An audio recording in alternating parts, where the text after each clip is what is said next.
Hi there, thanks for tuning in. Today I'm going to be going through my stack of live records. I've got a few newer ones just at the moment, so I thought I'd show you some of those. I did not realise I had so many live records until I started going through some of them. So, firstly, a live Black Sabbath one. Uh, this is called Past Lives, and this is a collection of rare 70s live tracks. It's a two album set, not originally released by their record label. There we go. But it's just come out on Rhino Records. When I was looking at some other things to buy on there, I saw this and thought, yep, I'll get that. So when this came out, it was a CD compilation, and it had previously been available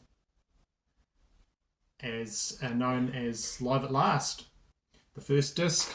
And there was another disc that had sort of like television and radio live performances. There we go. Nice sleeve there.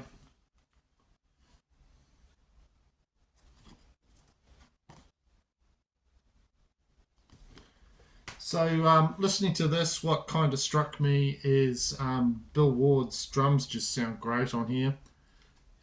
I've sort of, from listening to this, there's side 3, and it's got tracks from Sabotage, and that's got me going back and listening to that Sabotage record quite a bit, because I've really liked the live tracks on here.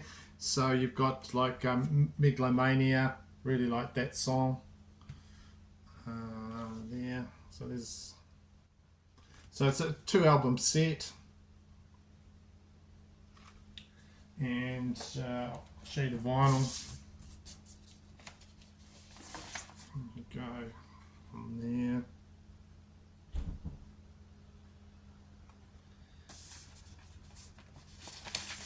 So we're giving that quite a few plays. That's good stuff on there. And next one, moving on, Motorhead.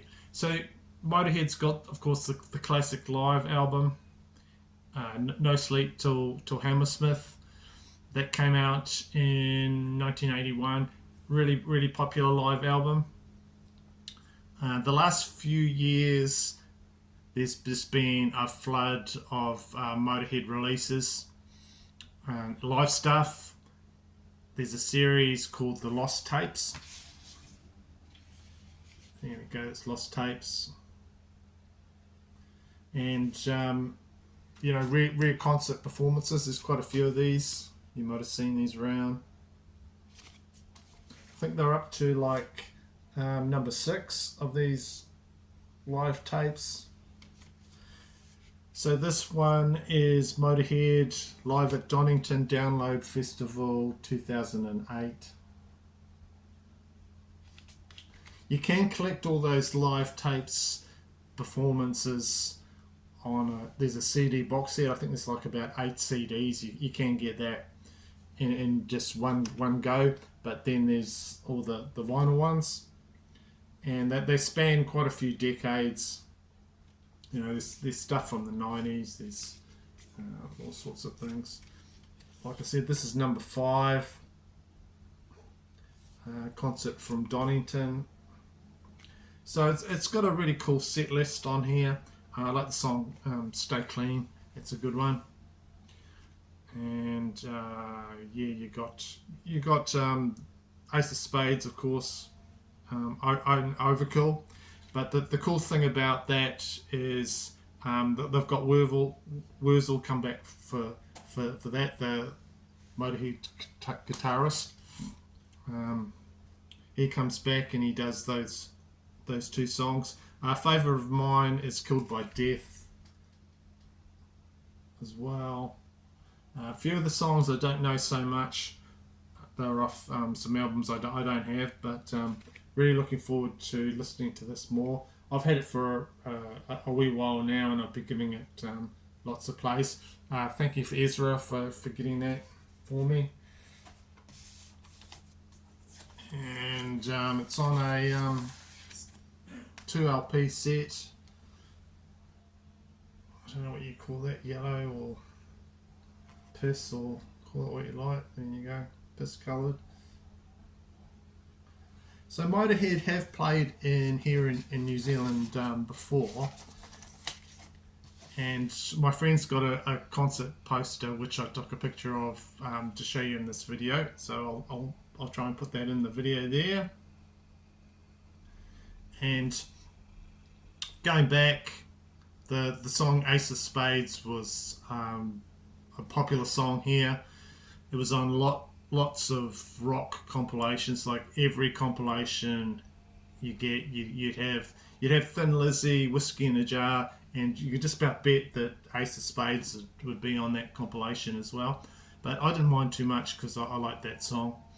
Another thing that I've got in my collection from Motorhead is this limited edition version of the album Ace of Spades. It's on it's a gold vinyl copy.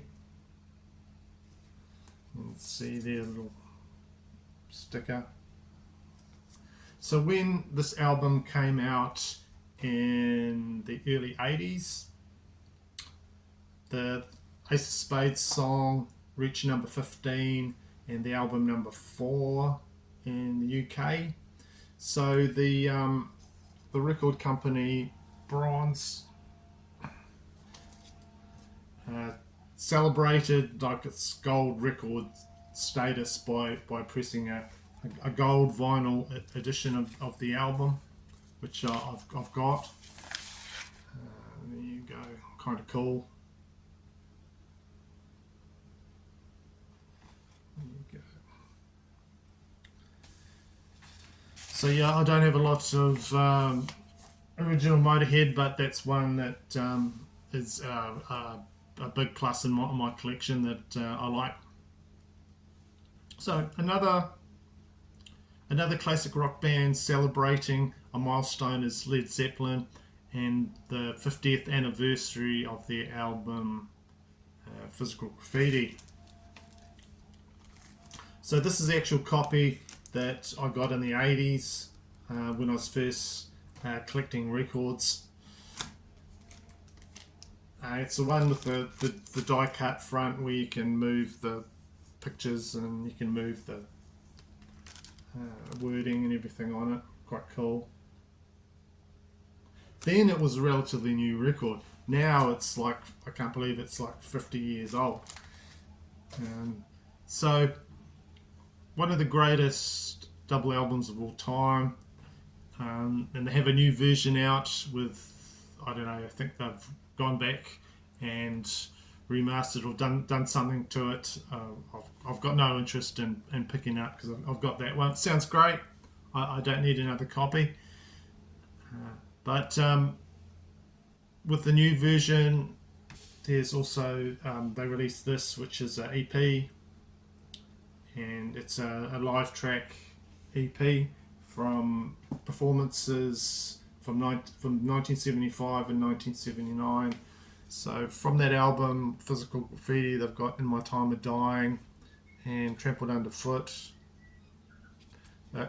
From Earl's Court, 1975. And then from Nebworth, another 2 tracks that are on Physical Graffiti, Sick Again and Kashmir. Kashmir never sounds good live because the studio version is the one to get. Live versions, they can't really replicate it. It's a hard song to replicate live. But the actual pressing of this and the sound sounds good. So of course I got it when I was buying that Black Sabbath and a few other things.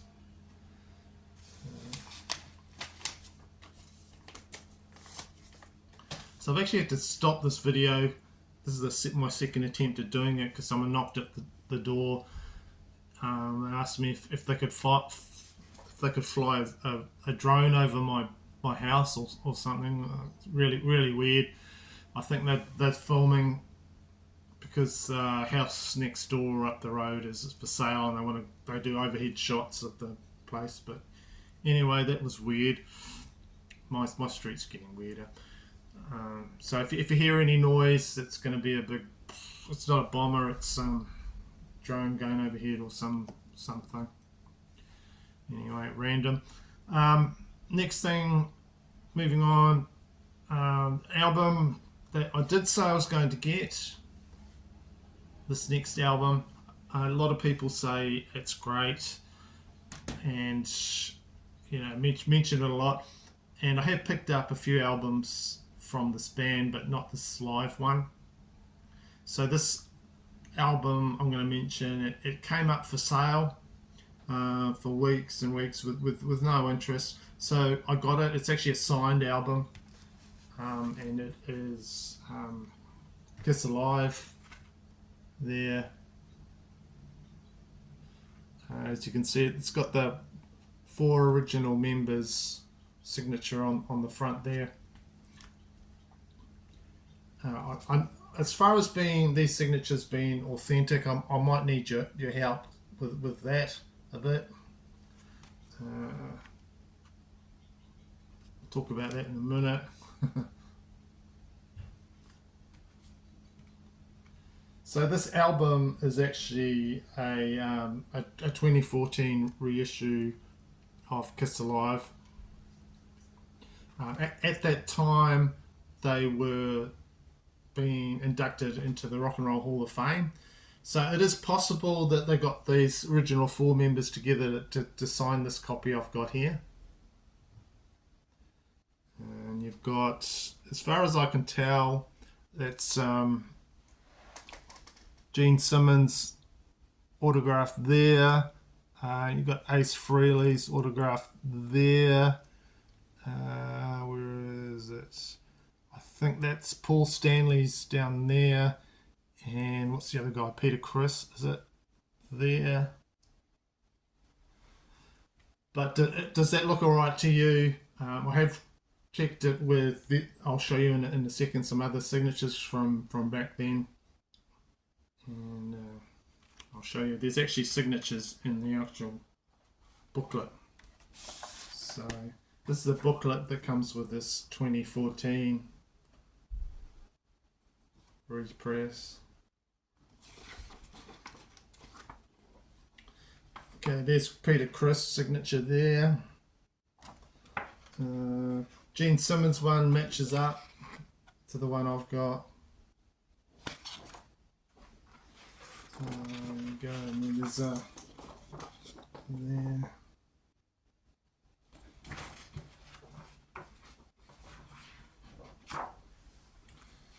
Paul Stanley. That looks like the signature that's on there actually. Ace Frehley's one is like all over the place, so I'll show you that again. It's a bit hard to see some of these signatures there. Paul Stanley's one and Peter Criss, but it is possible from 1975 that the signatures have changed. I tried to look at the original listing for this and just see.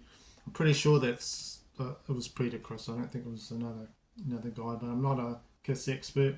So, of course, this is a live album and has tracks from the first 3 studio albums live, and this is what saved them and became very popular. This live album. It was some studio work done on this album to improve the sound, and it was, they later admitted that there was a bit of work done to fix some vocals and the odd guitar solo on there, but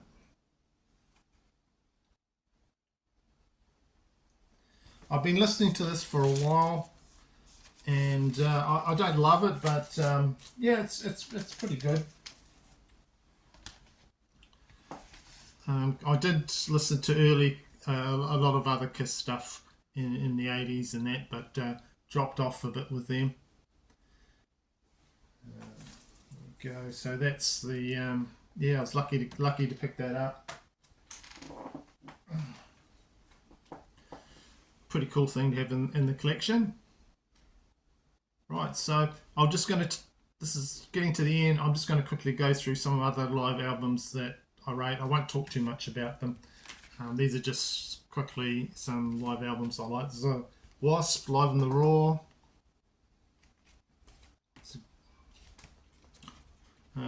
These are the ones I listen to probably more than a lot of live albums I've got in my collection. Nice live pictures on there. The band, that's a good live record in my opinion. This one here I've been listening to for years, Thin Lizzy, Live and Dangerous. Okay. This is a Rainbow live album, and it is Rainbow live in Germany, 1976. Blackmore, Dio, Powell, Bain, Carey, yeah. Cool cover on there. Really long songs on here. I'm not a big fan of Mistreated. I like Kill the King. Catch the Rainbow goes on for 14 plus minutes. Man of the Silver Mountain, that's great. There's a massively long Stargazer version on here. Goes on for 17 minutes. That's great. I quite often put that on. So Rainbow live in Germany. This one just easy listening to put on and just relax out to. And this is Sade Live Lovers. She's got a fantastic voice, and the live album sound on here is just really good. Not a lot of live albums have cool sound on there. There she is.